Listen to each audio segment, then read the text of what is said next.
2 मई को कुमारी शैलजा ने सिरसा लोकसभा सीट से नामांकन दाखिल किया था। इस दौरान रणदीप सुरजेवाला, किरण चौधरी, बीरेंद्र सिंह और चंद्र मोहन बिश्नोई सिरसा पहुंचे थे।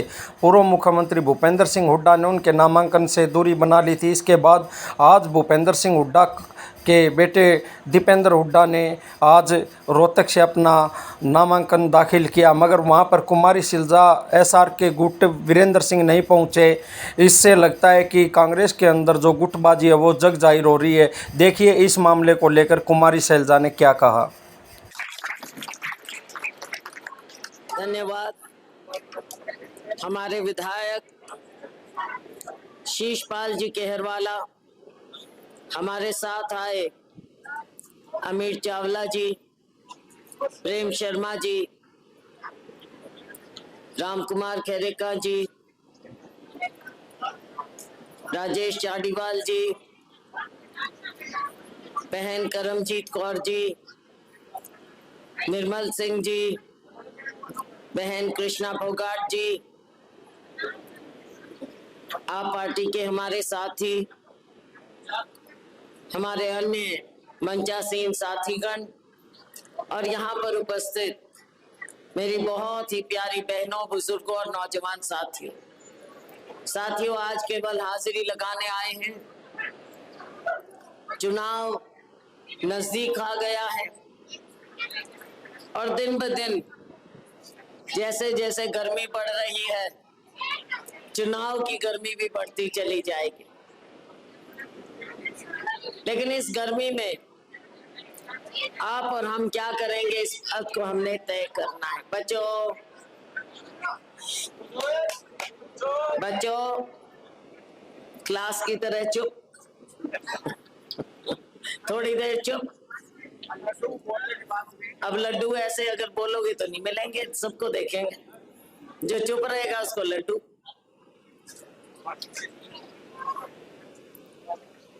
तो बात यह है साथियों कि इस चुनाव में फैसला तो सबको करना है।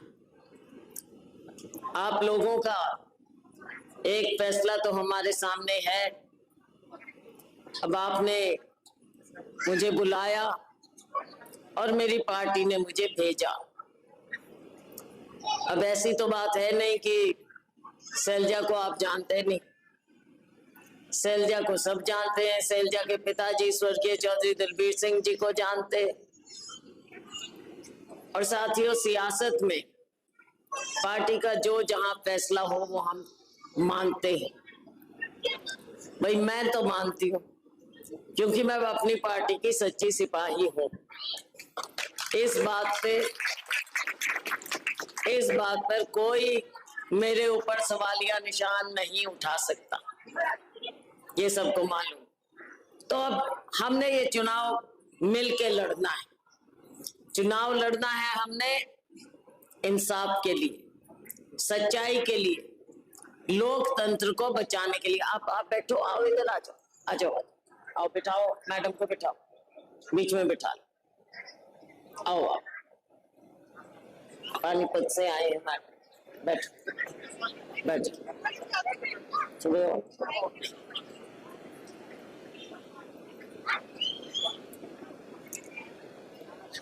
तो साथियों, अहम मुद्दों को पहचानना है।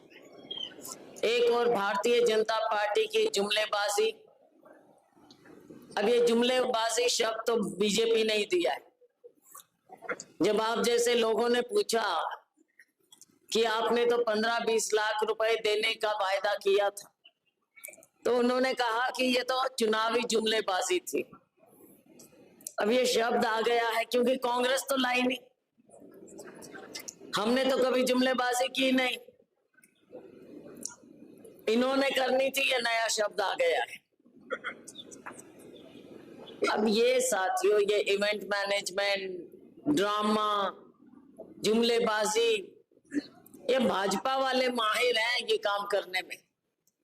कांग्रेस की कमी जरूर है।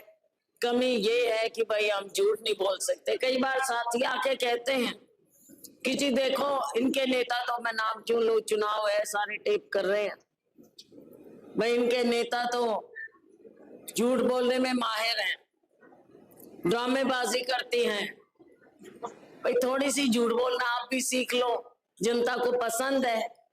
भाई मोदी लोगों ने झूठ बोला, मोदी जी ने जुमलेबाजी की, लोगों को पसंद आ गई, 2 बार मौका दे दिया। तो भाई अब हमारे से तो झूठ नहीं बोला जाए। हमने बाहर रहना पसंद किया लेकिन झूठ बोलना नहीं सीखा। नहीं बोलेंगे, जो कर सकते हैं वही कहेंगे। और आज हम आपको वायदा करते हैं, आप हमारी सरकार बनाइए, देश की बदलती हवा को पहचानिए, इन बहनों के, इन किसानों के, मजदूरों के, नौजवानों की बेरोजगारी को पहचानिए, सबके दुख दर्द को पहचानिए और तब अपना मन बनाइए। हम आपसे वायदा कर रहे हैं कि हम किसानों के कर्जे माफ करेंगे। अब हमारे ऊपर आपका विश्वास है, क्योंकि हमने पहले भी 72,000 रुपए, करोड़ रुपए के कर्जे माफ किए थे, तो किसान हमारे ऊपर भरोसा करते। हम कहते हैं कि हमारी सरकार आएगी, हम एमएसपी को कानूनी दर्जा देंगे, तो आप हमारा विश्वास करते हैं। हम कहते हैं हम युवाओं को पहली पक्की नौकरी देंगे, पहली नौकरी पक्की, लाजमी देंगे, आप हमारा विश्वास करते। हम कहते हैं हम मजदूरों का वेतन, उनकी दिहाड़ी बढ़ाएंगे, आप हमारा विश्वास करते हैं। हम कहते हैं मेरी बहनों को कि हर गरीब परिवार में हम एक बहन को हर साल 1 लाख रुपया देंगे, तो आप हमारा विश्वास करें। और बहुत सी बातें हैं, जो वायदे हैं वो पूरे किए जाएंगे। तो साथियों, हमारा गठबंधन चुनाव लड़ रहा है, आप पार्टी है, कामरेड है, मिलकर चुनाव लड़ रहे हैं। और जैसे जैसे दिन बढ़ रहे हैं, साफ तौर पर नजर आ रहा है कि भारतीय जनता पार्टी बौखला चुकी, कमजोर पड़ते चले जा रहे हैं, ड्रामेबाजी नहीं चल रही। तभी नई नई बातें सोचने लगे, कभी बहन माताओं बहनों का मान इज्जत ना रखते हुए इनके मंगलसूत्र को राजनीति में ले आते हैं। ये बौखलाहट नहीं है तो क्या है? भाई मुद्दों की बात क्यों नहीं कर पाते आप? क्यों ऐसी चीजों में जाते हैं? क्योंकि आपकी बात पर लोगों का विश्वास रहा नहीं। तो आइए हम सब मिलकर लोकतंत्र को बचाएं, आपके वोट के अधिकार को बचाएं। अभी मैं चल रही थी पिछले गांव में, तो किसी ने कहा, एक साथी ने, भाई हम तो वोट दे देंगे, बहन जी इन मशीनों का क्या करोगे? जवाब दूं, बताओ? आप बेधड़क होकर हाथ के निशान वाला बटन दबाओ, बेधड़क होके, और आप दुखी हो, ये कर्मचारी भी दुखी है। तो इसलिए मशीन से कोई छेड़छाड़ नहीं होने देगा, कोई कर्मचारी गलत काम नहीं होने देगा। भाई पहले आप कहा करते थे कि ढोल भर दो, अब ढोल भर दो तो क्या, हम तो कह रहे हैं मशीनें भर दो अपने हाथ के निशान वाले बटन दबा दबा। आज आपने यहाँ इतना बढ़िया ये जलसा किया है और मुझे पूरा विश्वास है कि आप मुझे एक बार फिर से मौका देंगे, आपकी एमपी बनो, हम मिलजुल कर यहाँ की समस्याओं का हल करेंगे, सबके साथ बातचीत करेंगे, बैठ के आपको आपका हिस्सा दिलवाएंगे। इन्हीं शब्दों के साथ आपका बहुत बहुत धन्यवाद। जय हिंद। बहुत बहुत धन्यवाद। अभी पूरी कराने के लिए हमारे श्री रोजी, गंडी कौर जी, जिला नंबर का जैन जी